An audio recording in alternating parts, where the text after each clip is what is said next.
चलिए तो घूमने चलते हैं हम लोग। और आज हम जा रहे हैं दापोली, जो है पुणे शहर से 180 किलोमीटर दूर रत्नागिरी जिले में, जो समुद्री इलाका है, कोंकण बेल्ट है, जो बहुत ही खूबसूरत है। और रास्ते में हमने खाए जोशी बड़े वाले के बड़े पाव, और साथ में हमने पिया सोल कड़ी, जो कोकोनट मिल्क में बनाया जाता है, जिसका फ्लेवर काफ़ी अच्छा था।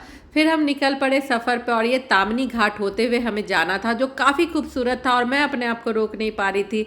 और उतर के बारिश का मज़ा ले रही थी, कुहासा का मज़ा ले रही थी। बहुत दिनों के बाद मैंने बारिश का मज़ा लिया था, क्योंकि पटना में इतनी गर्मी पड़ रही थी कि बारिश हो नहीं रही थी।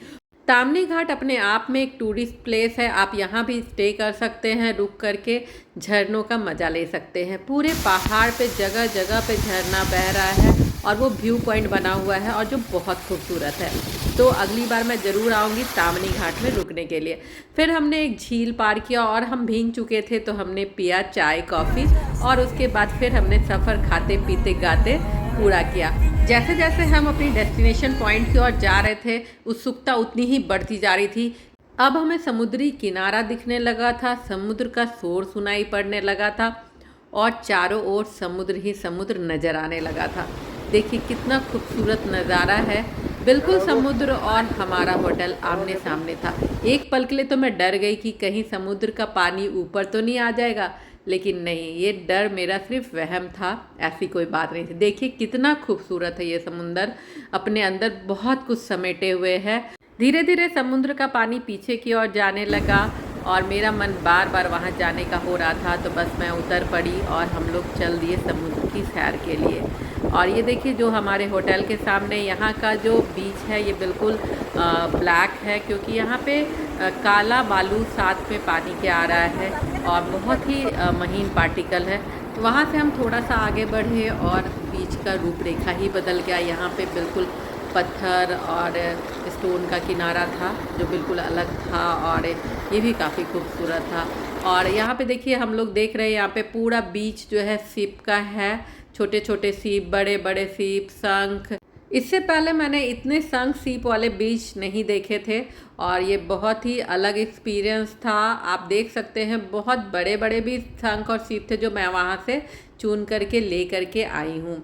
अब थोड़ा सा हम और आगे जाएंगे, वहाँ का अलग ही एक्सपीरियंस है। लेकिन तब तक इतनी ज़ोर की बारिश आई कि हमें लौटना पड़ा। अब दूसरे दिन हम फिर से तैयार होकर के चल पड़े समुद्र के किनारे। सुबह सुबह भी पानी काफ़ी पीछे रहता है, और हम लोग उसकी सैर पे निकल पड़े। जो हमने कल नहीं देखा था, वो हमें आज देखना था।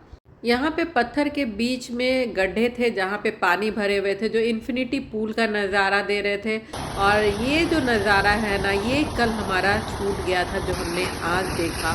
ये पत्थर पे जो पानी की लहरें मार रही थी, वो बिल्कुल तेज़ लहरें थी, और बहुत ही अच्छा लग रहा था। और यहाँ पे थे केकड़े, डिफरेंट टाइप्स ऑफ, बड़े बड़े। फिर हम थोड़ा सा और आगे बढ़े, तो यहाँ पे समुद्र में हमने थोड़ा सा पानी का मज़ा लिया, और ढेर सारी मस्ती की हमने। बहुत अच्छा लग रहा था, क्योंकि ये समुद्र बिल्कुल अलग था, समुद्री मज़ा था, इन्फिनिटी पूल का मज़ा था, बिल्कुल नेचुरल प्राकृतिक हमने यहाँ पे इंजॉय किया। उसके बाद फिर हम तैयार होकर निकल पड़े शहर घूमने के लिए। बहुत ही छोटा शहर है, लेकिन बहुत खूबसूरत है। यहाँ पर कुछ मंदिरें हैं और किला है, लेकिन अभी बरसात के टाइम में किला बंद है, क्योंकि वो समुद्र के बीच में है। लेकिन आप मंदिर जा सकते हैं। तो सबसे पहले हम पहुँच गए श्री केशव राज के मंदिर में।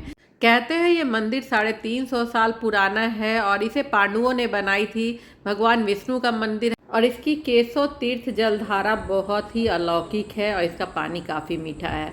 अब हम पहुंच चुके थे व्यू पॉइंट पे। यहाँ से चारों तरफ का नज़ारा देखा हमने, और उसके बाद हम पहुँचे गणपति मंदिर पे।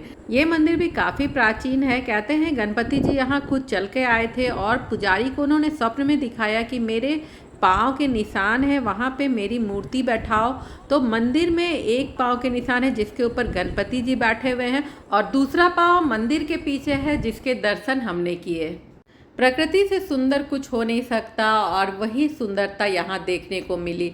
यहाँ पे धान की खेती जगह जगह पे होती है, बहुत रिच है यहाँ पे खेती के मामले में, और प्रकृति भी बहुत मेहरबान है। लास्ट में हमने दुर्गा देवी मंदिर का दर्शन किया, जो मुरुड में है।